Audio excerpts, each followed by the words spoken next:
sekarang saya berada di Jambatan Gantung Tampuri, Sabah, daerah Tuarang. Mari kita lihat Jambatan Gantung dia macam mana.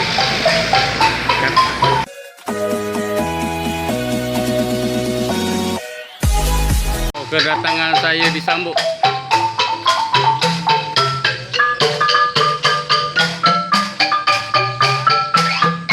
Persatuan Seni Budaya Tuarang.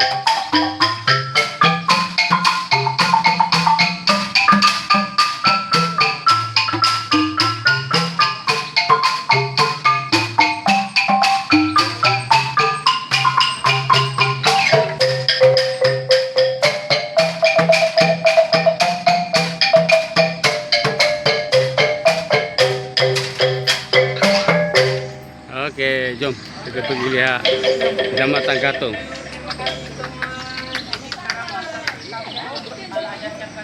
Jambatan Gantung pengesan banjir.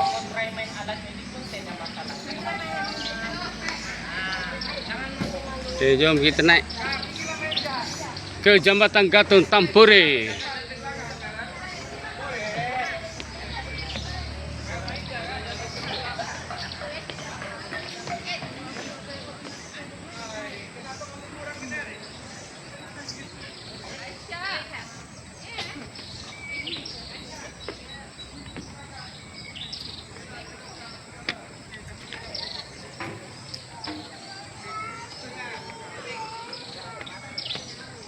Di bawah sana dalam pembinaan jambatan Tata.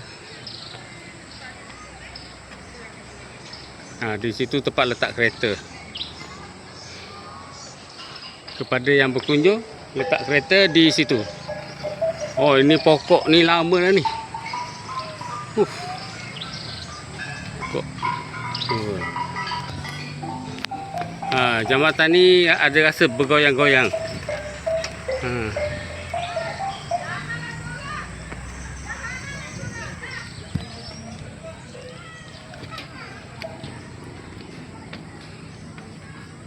Ini pokok lama ni. Besar pokok ni.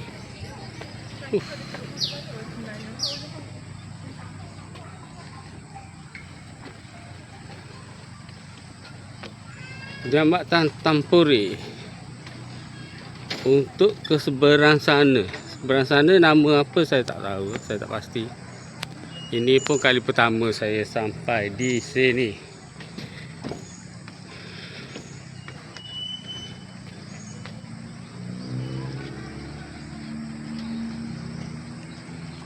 Di depan ni panas .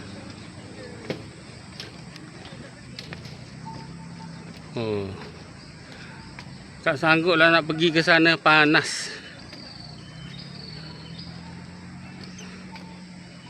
Okeylah, setakat ni je lah. Di depan tu panas. Beginilah Jambatan Tampuri, daerah Tuarang, Sabah. Okey, sekian, terima kasih. Berjumpa lagi ke video seterusnya.